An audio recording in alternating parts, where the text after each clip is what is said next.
Good morning बच्चों। आज हम पढ़ेंगे वृंद कविता। इसके कवि है वृंद। उनका जन्म बीकानेर के मेंढता नामक स्थान पर हुआ था। इनकी मृत्यु किशनगढ़ में हुई थी। वृंद का पूरा नाम वृंदावन था। वे अपने नीति दोहों के लिए प्रसिद्ध है।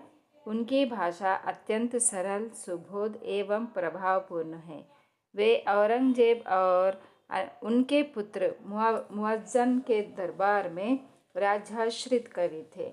वे मुअज्जम के पुत्र और औरंगजेब के पौत्र अजीमुशान के अध्यापक भी रहे हैं।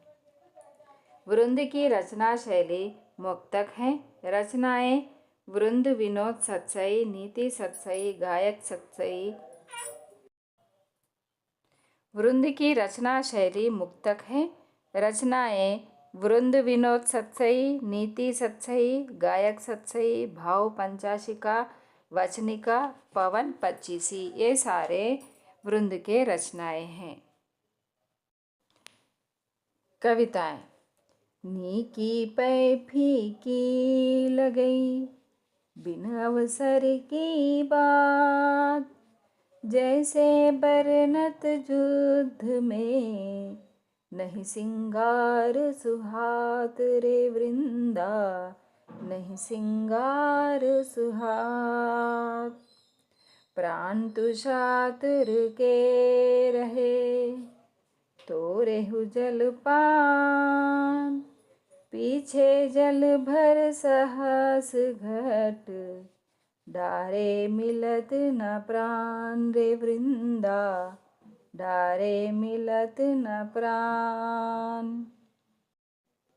रहे समीप बड़ेन को, होत बड़ो हित मेल, सब ही जानत बढ़त है, वृक्ष बराबर बेल रे वृंदा, वृक्ष बराबर बेल।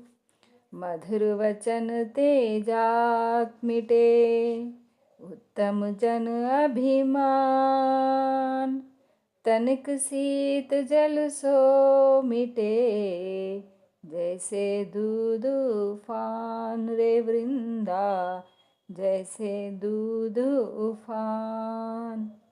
सभै सहायक सबल के, कोई ना निबल सहाय, पवन जगावत आग को, दीप ही देत बुझाई रे वृंदा, दीप ही देत बुझाए।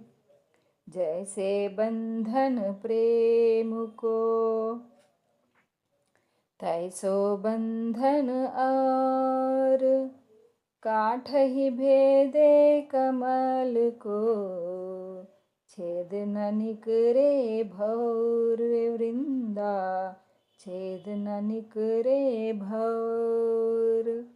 प्रकृति मिले मत मिलत है, अन मिलते ना मिलाए, दूध दही से जमत है, कांडी ते फट जाई रे वृंदा, कांडी ते फट जाए। उत्तम जन के संग में, सहजे ही सुख भासी, जैसे रूप लावे इतर, लेत सभाजन वासी रे वृंदा, लेत सभाजन वासी। ज्योति स्वरूपी हिये बसई, सब शरीर में ज्योति, दीपक धरिए ताक में, सब घर आभा होती रे वृंदा, सब घर आभा होती।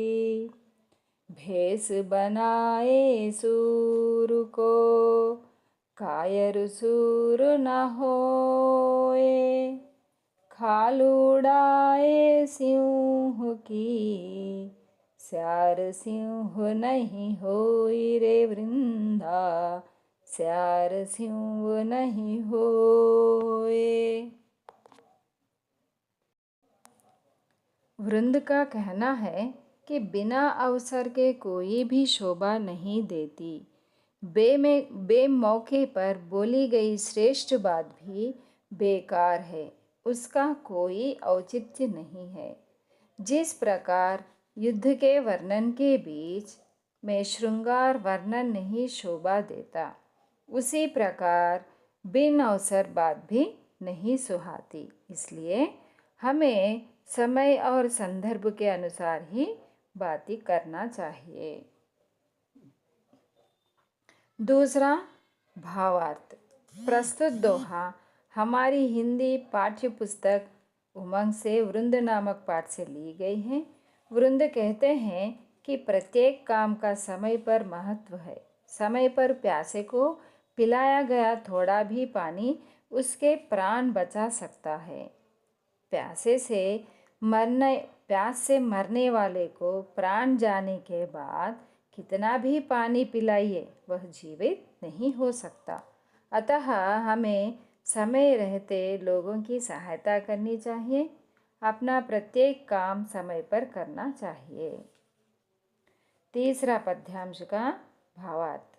वृंद कहते हैं कि बड़े व भले लोगों के साथ रहने में ही हमारी भलाई होती है। यदि हम सज्जन लोगों के संगत में रहते हैं तो हमें भी उनके गुण आ सकते हैं, हम भी सफलता प्राप्त कर सकते हैं, हमारा भी यश चारों ओर फैल सकता है, क्योंकि वृक्ष के साथ लगी बेल भी उसी के बराबर बढ़ती है। अतः हमें बड़े व भले लोगों के साथ रहने के लिए प्रयास करनी चाहिए। चौथा भावार्थ। वृंद कहते हैं कि मीठी बोली का बड़ा महत्व है। वह शीतल जल की तरह है। उफनते दूध पर यदि थोड़ा सा शीतल जल छिड़का जाए तो वह शांत हो जाता है। इसी प्रकार किसी क्रोधित मनुष्य से मीठी बोली में बात की जाए तो उसका क्रोध शांत हो जाता है। मीठी बोली से लोग जात पात के भेदभाव भी भूल जाते हैं। बड़े से बड़े लोगों का अभिमान नष्ट हो जाता है, इससे बिगड़े काम बन जाते हैं। अतः हमें मधुर वचन बोलने चाहिए। पांचवा भावार्थ। वृंद का कहना है कि सभी शक्तिशाली लोगों की ही सहायता करते हैं, कोई दुर्बलों की सहायता नहीं करते। जैसे हवा भी आग को बढ़ाने का काम करती है, वह दीपक को बुझा देती है, ऐसा नहीं होना चाहिए। हमें अमीर गरीब दीन दुखी सबकी सहायता के लिए तत्पर रहना चाहिए। किसी की सहायता करते समय मन में लोभ नहीं होना चाहिए। छठवां भावार्थ। वृंद जी कहते हैं कि प्रेम एक विशेष प्रकार का बंधन है। इसमें व्यक्ति स्वयं ही बंध जाता है। सच्चा प्रेम करने वाला अपने प्रेमी को हानि नहीं पहुंचा सकता। इसके लिए उन्होंने कमल और भौरे का प्रमाण दिया गया है। उदाहरण, कमल के फूल में अगर भौरा कैद हो गया तो उसे छेद कर बाहर निकल सकता है, लेकिन वह इस तरह नहीं करता। वह सुबह होने पर फूल के खिलने के बाद ही उसमें से बाहर निकलता है। सातवां भावार्थ। वृंद कहते हैं कि यदि व्यक्ति के स्वभाव समान हो तभी उनके विचार मिलते हैं। हमें प्रकृति के अनुसार चलना चाहिए। जो मिल सकते हैं उन्हीं को मिलाना चाहिए। बेमेल को मिलाने की चेष्टा नहीं करनी चाहिए, क्योंकि दूध में दही मिलाने से ही वह जमता है, उसमें आम्ल मिलाने से वह फट जाता है। अतः बेमेल लोगों से मित्रता करने से बने काम भी बिगड़ जाते हैं। आठवां भावार्थ। वृंद कहते हैं कि उत्तम लोगों के साथ रहने से हमें सहज ही सुख का आभास हो जाता है। वह उदाहरण देते हुए कहते हैं कि राजा के इत्र लगाने से उसका आनंद आसपास के लोग भी लेते हैं। अतः उत्तम लोगों के साथ रहने से हमारा लाभ भी हो जाता है। 9वां भावार्थ।